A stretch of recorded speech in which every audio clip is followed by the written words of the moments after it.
আলাইহি ওয়াসাল্লামের প্রতি। আল্লাহ সুবহানাহু ওয়া তাআলা বলেন, ওয়া তাম্মাত কালিমাতু রাব্বিকা সিদকান ওয়া আদলা লা মুবাদদিলা লিকালিমাতিহি ওয়া হুয়াস সামিউল আলিম। আল্লাহ সুবহানাহু ওয়া তাআলা বলেন, আপনার প্রতিপালকের কথা সমাপ্ত হয়েছে সত্যবাদিতা ও ন্যায়পরায়ণতার উপর। লা মুবাদদিলা লিকালিমাতিহি, এই কথার কোনো পরিবর্তন হবে না, আর তিনি সর্বশ্রোতা এবং সর্বজ্ঞানী। পবিত্র কোরআনের এই আয়াতটি এতটাই ব্যাপক অর্থবোধক যে সমগ্র ইসলামী শরিয়াহ, রাসূলুল্লাহ সাল্লাল্লাহু আলাইহি ওয়াসাল্লামের সমস্ত হাদিস এবং আল্লাহ সুবহানাহু তাআলার সকল কথা, পবিত্র কোরআনের সকল আয়াত, ইসলামী শরীয়তের সকল বিধিবিধান শতভাগ সত্যবাদিতা এবং শতভাগ ন্যায়পরায়ণতার উপর প্রতিষ্ঠিত। কেউ যদি ইসলামের কোনো বিধানের উপর বৈষম্যের অভিযোগ আরোপ করে, তাহলে আল্লাহ সুবহানাহু তাআলার এই আয়াত মিথ্যা বলে প্রমাণিত হবে। নাউযুবিল্লাহি মিন যালিক। সুতরাং আল্লাহ সুবহানাহু তাআলার কোনো বিধানের উপর বৈষম্য শব্দ আরোপ করা একটি কুফরি শব্দ, যার কারণে যে কোনো মুসলমান, যে কোনো ব্যক্তি কাফের এবং মুরতাদ হিসেবে বিবেচিত হতে পারে। আর আল্লাহ সুবহানাহু ওয়া তাআলা আরও একটি কথা বলে দিয়েছেন, লা মুবাদদিলা লিকালিমাতিহি, পৃথিবীর পরিবেশ পরিস্থিতি যাই হোক না কেন, বিজ্ঞান ও প্রযুক্তির উত্থান এবং পতন যেখানেই পৌঁছুক না কেন, আল্লাহ সুবহানাহু ওয়া তাআলা কর্তৃক প্রদত্ত বিধানের কোনো পরিবর্তন করার, চুল পরিমাণ পরিবর্তন করার সুযোগ পৃথিবীতে কারো নাই। এবং বাংলাদেশের ইতিহাস এবং ঐতিহ্য আমাদের জানা আছে। বাংলাদেশের মানুষ 2024 সালের 36শে জুলাই তাদের সেই শক্তি এবং সামর্থ্যের প্রমাণ দিয়েছে। অতীতেও দিয়েছে, 1947 সালেও দিয়েছে, 1831 সালে বালাকোটের ময়দানে দিয়েছে, 1857 সালে সিপাহী বিদ্রোহের সময় দিয়েছে। অসংখ্য আন্দোলন এবং সংগ্রাম এবং শহীদের ইতিহাস এই অঞ্চলে আছে, যা আমাদের সকলের অবগতিতে আছে। সেটিকে সামনে রেখে বর্তমান সরকারকে আমরা বলতে চাই যে বর্তমান সরকার যদিও গণতান্ত্রিক পদ্ধতিতে আসেনি, তবে অবশ্যই একটি বিপ্লব পরবর্তী, একটি গণ অভ্যুত্থান পরবর্তী এবং ইসলামের যে নেতৃত্ব নির্বাচনের ব্যবস্থা আছে, পরামর্শের ভিত্তিতে সরকার নির্ধারণ করা, সেই পরামর্শের ভিত্তিতেই দেশ এবং জাতির যারা স্টেক হোল্ডার, তাদের পরামর্শের ভিত্তিতেই আপনারা এখানে এসেছেন। আপনাদের পিছনে জনমত, বিশেষ করে আলেম ওলামাদের সমর্থন শুরু থেকে এখন পর্যন্ত আছে।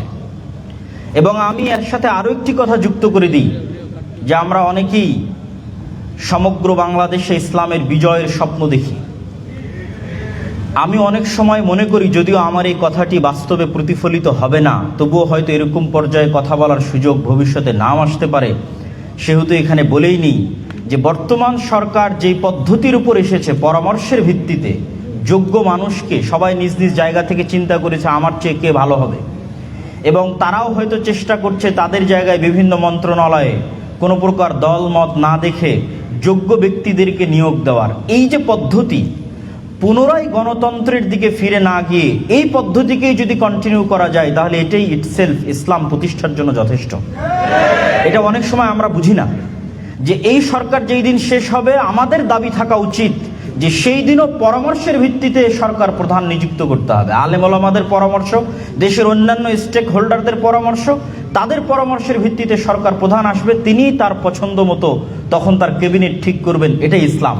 কিন্তু আমরাই যখন আবার ব্যাকফুটে গিয়ে বলতেছি নির্বাচনে অংশগ্রহণ করব, নির্বাচন দিব, সেক্ষেত্রে আমি আপনাদের একটি কথা স্মরণ করিয়ে দিতে চাই। যেহেতু গণতান্ত্রিক দেশ, নির্বাচন হবে, গণতন্ত্র আসবে, তবে আমার একটা পরামর্শ আমি আপনাদের বলে যেতে চাই। সেটি হচ্ছে যে 5ই আগস্টে আমাদের লক্ষ লক্ষ কোটি কোটি ভোটার রাস্তায় ছিল, কিন্তু সরকার গঠনের সময় আমাদের অবস্থানটা কোথায় ছিল? আমাদের অবস্থান কিন্তু শূন্যের কোঠায় ছিল। ডিসিশন মেকিংয়ের জায়গায় আমরা শূন্যের কোঠায় পৌঁছে গেছি।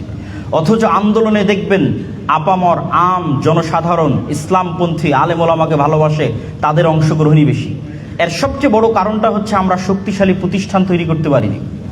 যখন সরকার পতন হয়েছে, তখন এই সমস্ত এনজিও, এই সমস্ত মিডিয়া, তাদের হাতে অটোমেটিক বাই ডিফল্ট ক্ষমতা চলে গেছে। এই জন্য আমি উদাত্ত আহ্বান জানাবো, আজকে এখানে দেশের বড় বড় ইসলামী দলের নেতারা উপস্থিত আছেন, আপনারা যেমন নির্বাচন কেন্দ্রিক প্রস্তুতি নিচ্ছেন, আপনাদের দীর্ঘমেয়াদী মুসলমানদের শক্তিশালী প্রতিষ্ঠান, শক্তিশালী মিডিয়া, শক্তিশালী অর্থনৈতিক প্রতিষ্ঠান এগুলো তৈরি করার জন্য আপনাদের চিন্তা চেতনা এবং পরিশ্রম করতে হবে, যেন আগামী 20 বছর 25 বছর 30 বছর যখনই আবারও এরকম প্রেক্ষাপট আসবে, তখন যেন স্টেক হোল্ডার ডিসিশন মেকিংয়ে শক্তিশালী প্রতিষ্ঠান থাকার কারণে ইসলামপন্থীরা সেই জায়গায় পৌঁছতে পারে। এটা আপনাদের প্রতি উদাত্ত আহ্বান। সম্মানিত উপস্থিতি, বক্তব্যের শেষের দিকে আমি বর্তমান সরকারের প্রতি আহ্বান জানিয়ে বলতে চাই যে আল্লাহ সুবহানাহু তাআলার বিধান যেহেতু অপরিবর্তনীয় এবং যেহেতু এটি 90%-এরও অধিক মুসলমানের দেশ এবং মুসলমানেরা আপনারা দেখেছেন জুলাই বিপ্লবে রক্ত দেওয়া শিখেছে, তারা পার্শ্ববর্তী দেশ আমাদের যারা দাদাগিরি দেখাতো তাদের রক্তচক্ষুকে উপেক্ষা করে নিজের দেশের স্বাধীনতা ছিনিয়ে এনেছে।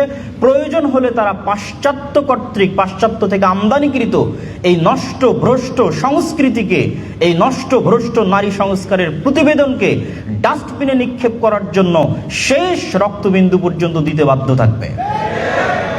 আপনাদেরকে এই হুঁশিয়ারি দিয়ে আমি আমার সংক্ষিপ্ত বক্তব্য শেষ করছি এবং আল্লাহ সুবহানাহু তাআলার নিকটে দোয়া করছি যে আল্লাহ সুবহানাহু তাআলা যেন আমাদের দেশকে, আমাদের মাতৃভূমিকে এই সমস্ত অপবিত্র, এই সমস্ত নষ্টভ্রষ্ট সংস্কৃতি থেকে হেফাজত করেন।